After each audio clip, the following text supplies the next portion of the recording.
How many of you in here would say that you're active voters? Now, how many people of you actually voted in the last election? So not that many. Well, I think that's one of the main problems that our country faces right now, that not that many people are going out there to vote come election day. And that the people that do come out and vote, they're not really voting for who, they're voting for their party.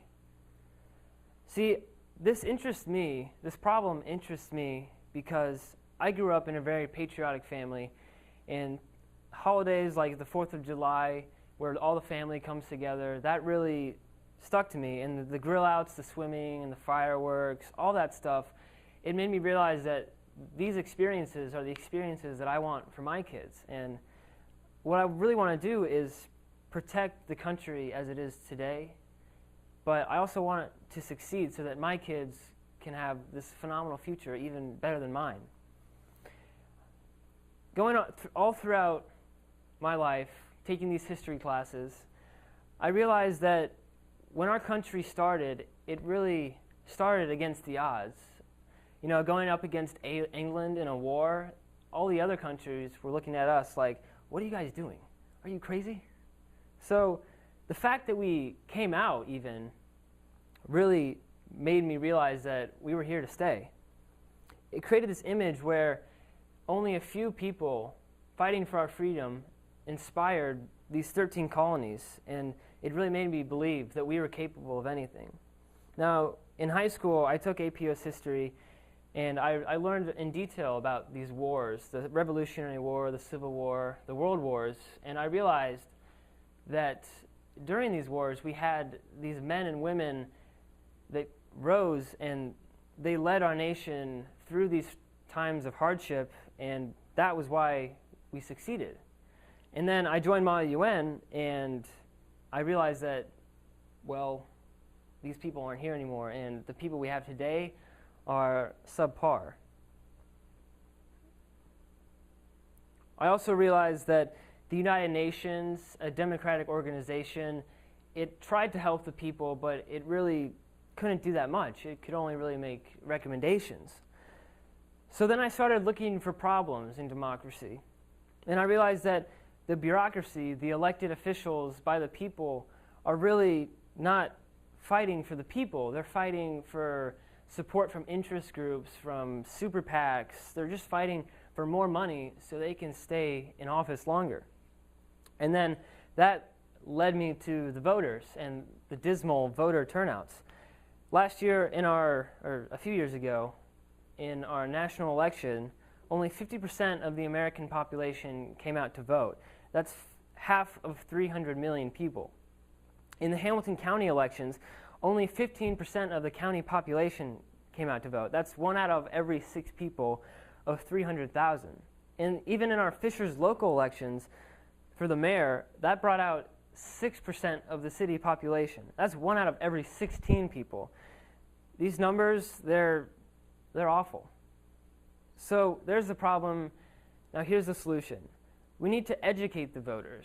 We need to get them to understand that their vote counts. We need to teach them the benefits and importance of being an active voter and knowing who they're voting for. And where better to do that than at the schools?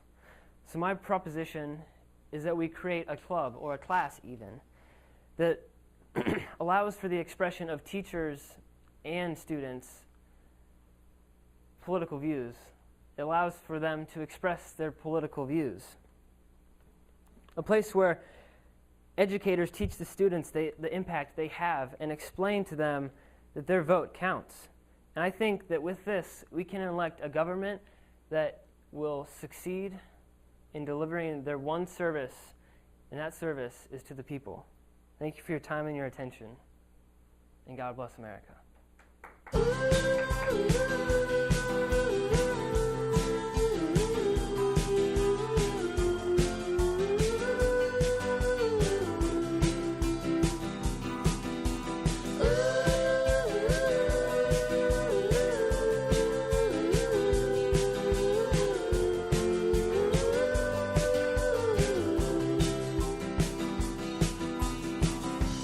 Take my photo out, gonna show I'm a real good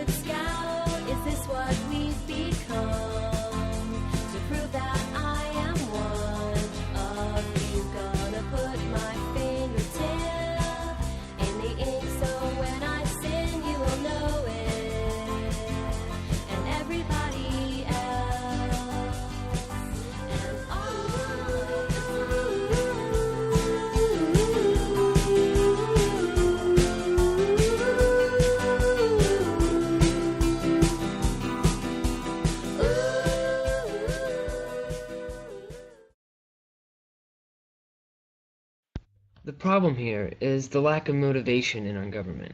So let's look at the politicians from our state. I certainly don't recognize any of these faces, and I'm willing to bet that neither does half of Indiana.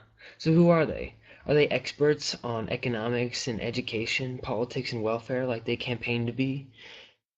Let's take a look at Joe Donnelly. He does great for a congressman, but what exactly does he know about macroeconomics and educational foresight? See, that's the thing. He gets in on his speeches and his good looks, his public image. That's what the people vote on, not his actual policies. That's another part of the problem. Voters see the ads and the speeches, not the policies and the plans. Voters aren't educated, and they should be, because they decide the future of our state and ultimately our country. Next is bureaucracy. Here we have the departments under the federal government, and under those departments are over 1,300 sub-agencies. With that many, redundancy is nearly unavoidable. And in those 1,300, there are 47 job training programs that do the exact same tasks in the exact same areas. 80 programs to research transportation. 80. It's time to cut the slack and save some money. There's the problem, here's the solution. We go to the schools. There we find the minds we need to change this problem. We make a political action club, a club where it's okay to have political views and to be opinionated. We teach the students the importance of a voting American, the importance of an educated American and an educated voter. And come voting day, these kids are ready to express their political rights. And that is powerful.